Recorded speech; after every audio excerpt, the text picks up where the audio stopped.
Hello and welcome to GPTV on Tuesday the 26th of March. My name is Philip Kingston. And I'm Gary Peer. Gary, what a phenomenal weekend it was in the two leading cities of the country, being Sydney and Melbourne. Massive weekend. Well, what do you have to say? Well, we had Super Saturday. Yep. For us, of course, because most agents, they just work Saturday, right? But we are a little bit more committed than that, Phil. So we had Super Saturday, we had Sensational Sunday, and Mad Monday? No, we'll forget about Mad Monday. In terms of auctions, we had wonderful Wednesday and terrific Thursday. So we had 4 very big auction days, I should say, during the week, Philip. I think 34 out of 44 gave us a clearance rate of 74% against Domain, reporting 62%. REA 64%. Put up the towers. We'll cop that. 74 versus average those two 63%. And viewers, as I put my glasses on so I can read from my iPad, Melbourne hosted 1,636 auctions over the weekend. Now, keeping in mind, viewers, there was only a few years ago where Melbourne used to talk about, wow, we've got 1,000 auctions this weekend. Yep. So 1,636 auctions, that is just massive.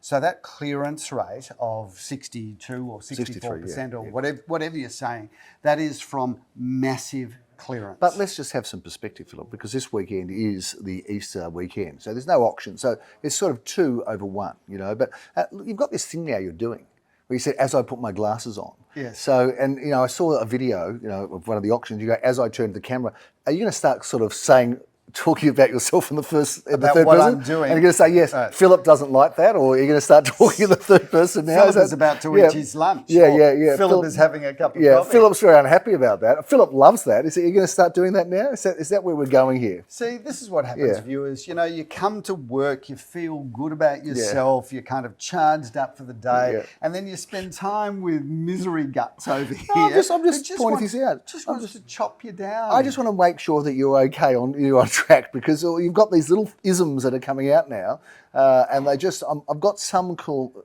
for concern. Having said that, I've got to say on the weekend, I did something that I've never done before, and I can recommend. Well, every year, and talking about cutting you down, every year you usually have something to say to me about something I'm not doing as well as I maybe should. And I see it as self-improvement. You think I summarise your strengths and weaknesses at the end of the year? You do, uninvited, during the year as well. And one of the things you said years ago is I can't have a hanky anymore, because I used to love the handkerchief.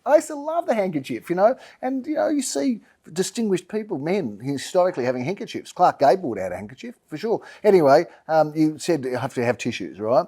So I've done my first auction on the weekend, and for auctioneers out there that are watching this, can I just make a suggestion? Don't do an auction with a runny nose without a tissue, because I can tell you now, I had an auction in Bentley with a runny nose and there was nowhere to turn.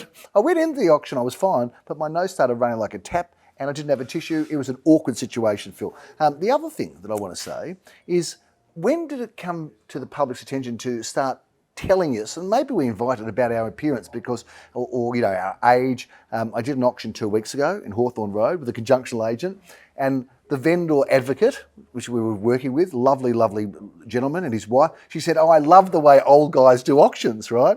And I didn't know she was talking about, until I realised she was talking about me.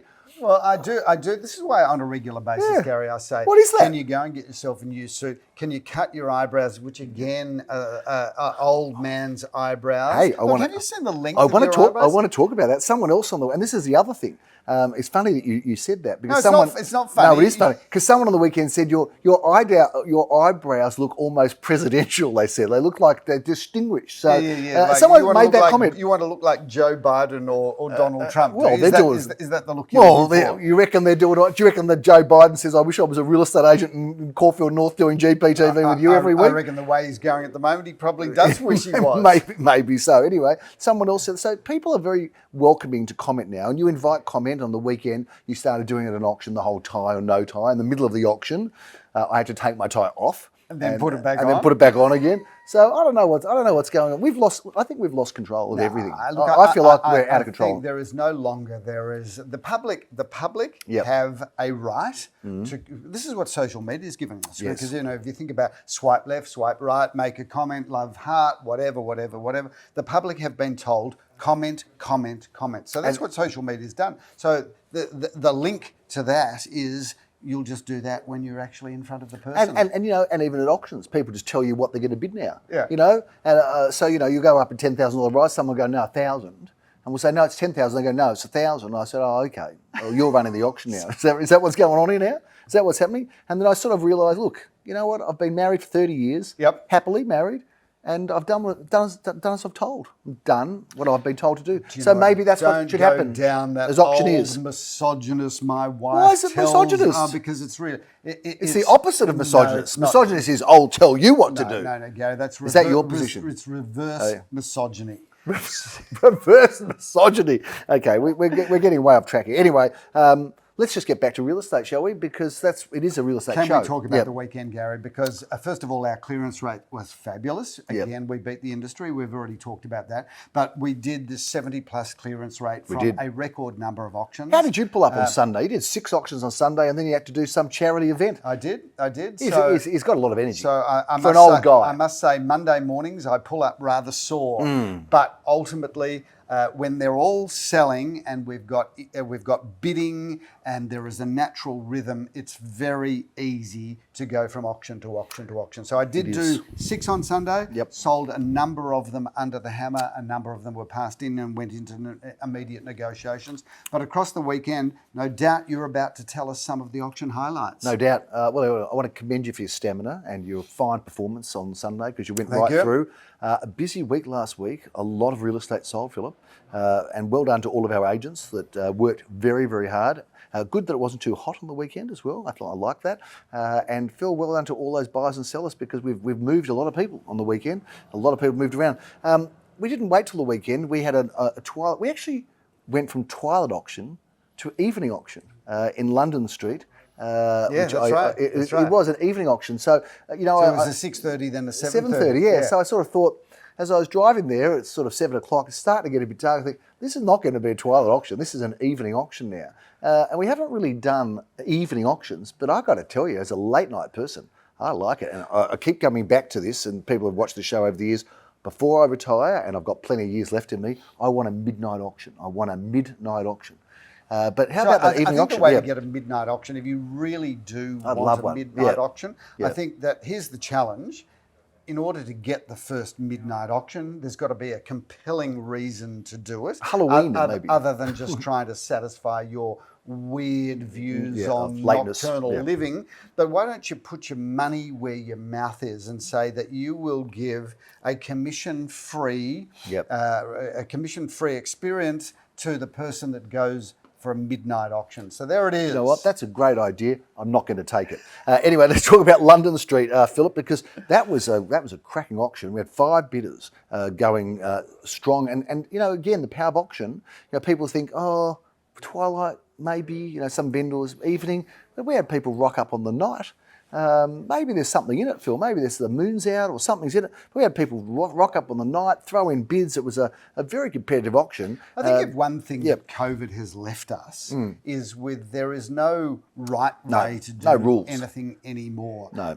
Obviously, there is a preferred method sometimes, but ultimately, you can just. I think the public is just completely open to things being done differently. Now, if you think about it, we've been doing twilight auctions for 20 years, but I think they're just becoming more and more popular because if you think about it, you know, a 6 o'clock auction, a 7 o'clock auction, even an 8 o'clock auction, and a midnight auction, people are around. Yes, people are around. They are around. You know, everyone's busy on the weekends, so it's kind of somewhat of a relief to some people to say, okay, well, I've got nothing on Wednesday evening. That suits me. And hey, some big crowds, Phil. Yep. Some big crowds coming out, you know, for these twilight and evening auctions. Anyway, London Street sold 5 bidders, Philip, sold for $1,426,000. So congratulations to the vendor and the buyer, delightful buyer who's been looking for a while. Phil, we've had a few other auctions to feature. Bayview Street in East Brighton. That was a thumper. I didn't get there, but tell us about it. That was a great result. A non-referral auction. The vendor said, look, once you get to this point, you can put the property on the market. We had, I think, 4 or 5 people bidding for that. Yep. That was a great development site, and we did sell that to a developer that is going to do something fabulous with it. A wide frontage, north facing at the back, and a beautiful street. So very popular property, and you know, very strong, solid price. But congratulations to the people that bought it because they do beautiful work. Price $2,290,000. Philip, we had a sale of an apartment in Hudson Street. Like sometimes you think, what's a courtyard worth? We've had this discussion before. Yep. How much is a courtyard worth? Well, apartments in Hudson Street, and we know Hudson Street well. We actually had 2 twilight auctions in Hudson Street as well, 2 villas. Yep, But during the week. on the same night that we sold those 2, I'm just ticking it off. We sold an apartment number 5 at 7 Hudson Street. Now, Phil, we thought we might get somewhere in the low 3s, because those apartments without courtyards have been selling between 270 and 300. Yep. We thought maybe 3 to 330. Vendor was fine with that. I would have loved to get more. Would have loved to get 350. But lo and behold, sold for $385,000 for that lucky vendor who watches the show from time to time. 3 bidders, Philip. A courtyard can make all the difference, can't it? It does, absolutely. And look, if I was buying an apartment or a villa unit with a courtyard garden, a couple of things to talk about courtyards, because a lot of people don't fix them up until they're selling. But you landscape a beautiful courtyard, and it doesn't have to be expensive, because you can go to a nursery, you can do all of this yourself. But there's 2 things: beautiful landscaping, so where the perimeter fencing has got either bamboo or those evergreens planted around it, or a deck. A deck is a fantastic thing where you're walking straight out of your lounge room onto a deck, which then comes out onto the courtyard. Do those 2 things, and your courtyard will multiply in value. A little bit of added value information on usually a show about not much really. So that was good. Phil, we're just sort of running through what's hot now. And in Elliott Avenue, Carnegie, this is a property that had 4 bidders. There's some images of that on the screen. 110 at 3 Elliott Avenue, $741,000. It felt on the weekend some of the apartments that have been a bit touch and go started heating up again. And it's there was times on the weekend where I thought, when you say things can just click and change like that, I thought, is this a weekend that's proven it? Because some of the results on the weekend were really quite extraordinary. I reckon in next week's episode, Gary, we're going to talk about whether the market is back or it's not. So let's save a bit of that commentary for next week. Stay tuned, viewers. It's going to be an action-packed week. The 110 at 3 Elliott Avenue. So well done to Leo Samuel, who auctioned that apartment, got $741,000. Phil, I couldn't get to Pierce Street because I did another auction in Normanby Avenue, which went very much over expectation. Was actually a crazy auction. But I got down to 6 Pierce Street to check you out, and they were all celebrations. You in your car. Well, Gary, record price there. I don't know whether it's disclosed or it's not disclosed, so we're not going to talk about the price, but I will say this. Shout out to Debbie and David. Yes, they watched the show. Really, not only did they watch the show, but I'm picking them for standout vendors of the year. So we'll talk more about that in another episode, perhaps. But the nominations, first of all, they are the loveliest couple. They are the loveliest couple. And from day one, everything that we did for them was received positively. We had this lovely virtuous loop, Gary, of us doing great work, them appreciating it, and around and around and around it went. But they got an outstanding result. We ended up having, I think, 5 or 6 people bidding on that. We shot the reserve to pieces. It was on the market. Everybody saw it sold in front of them. But I think that we've now set a record price for that style of property in Caulfield South. So congratulations to Debbie and David. And David, who had a very senior position, of course, at the school that our kids went to.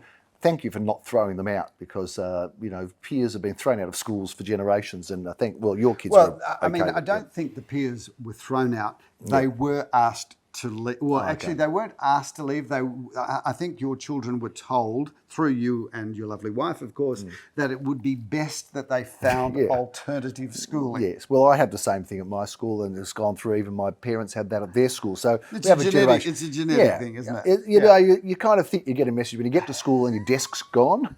You think, that's right. Maybe there's a message in that, but we didn't quite catch on. We don't catch on too fast, us peers. But anyway, well done to David and Debbie. Great result, and delighted for them. Philip, Teague Street, I got the pleasure of auctioning 3 at 58 Teague Street. Mark Kirkham did a superb job of handling that together with Lamore. And this is a place that was on the park, was quite special and unique. 4 bidders, Philip. Did it have a gate going out onto the park? It did have a gate that went onto the park, and it overlooked the park somewhat, not from all I've got rooms. to tell you, viewers, there's not a lot of properties that back onto parks, but when you do have a property that backs onto a park and it does have a gate, It's just a great asset, It isn't just it? feels different. Yeah, You yeah. know, you It's do just- not feel it's like just you're. like open the gate and that's my back And garden. even to look over and just see trees Yeah, and a park beautiful. and not for endlessly sort And we're of that talking view. about viewers. We're talking about Princess Park, Yep. and that Good is park. really one of Melbourne's best community parks. It is indeed. We're really lucky in Caulfield. We're between Princess Park and, of course, Caulfield Caulfield Park. Park, yep. Those are two key anchors for the suburb. That are Thumpers. just amazing. They are thumpers. Philip, 5 Powderham Road's the only other sale I want to just mention. You did a great job out in the back garden there by the pool facing north. Fabulous home. Beautiful home. Delightful vendors and delightful buyer. Yep, So yep. congratulations to all those. Isn't it lovely when you have a beautiful home Yes. owned by fabulous people and you sell it to other fabulous Yeah. people? From a real estate agent's perspective, That's nirvana. Well, it is nirvana because Yeah. you're dealing with a beautiful product. You've got a wonderful people on either side of the transaction. So it does make being a real estate agent very special. It does indeed. Part of the joy of our job, Phil, and goodness knows it is a joyous job. It's not even a job, it's a career, it's a life, it's a existence, isn't it?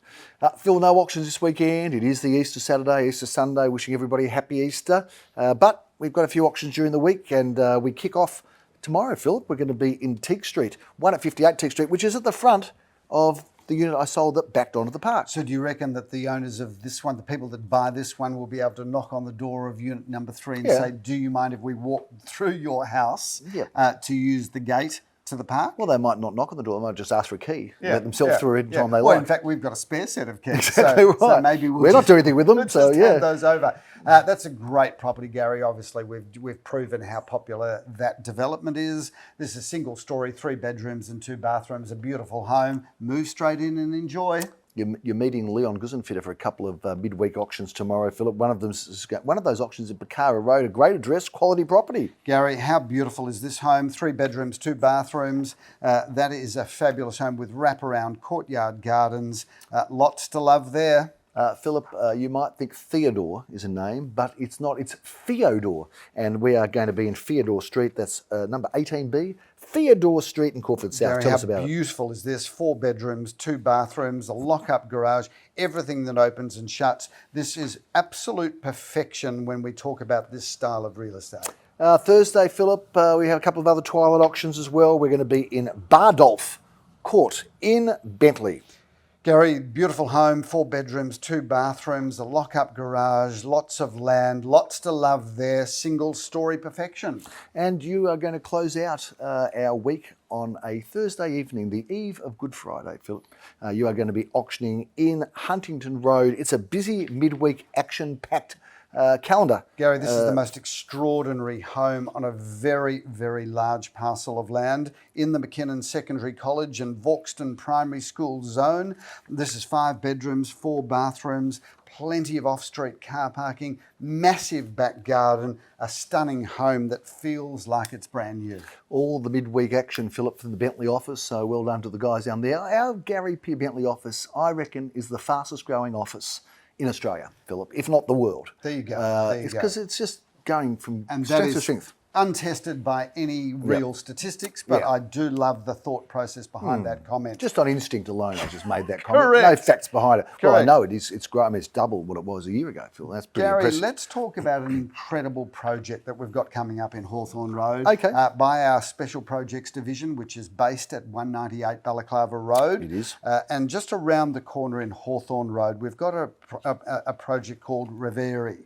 And this is the most incredible development. It's been designed by BG Architecture together with Hecker Guthrie Interiors.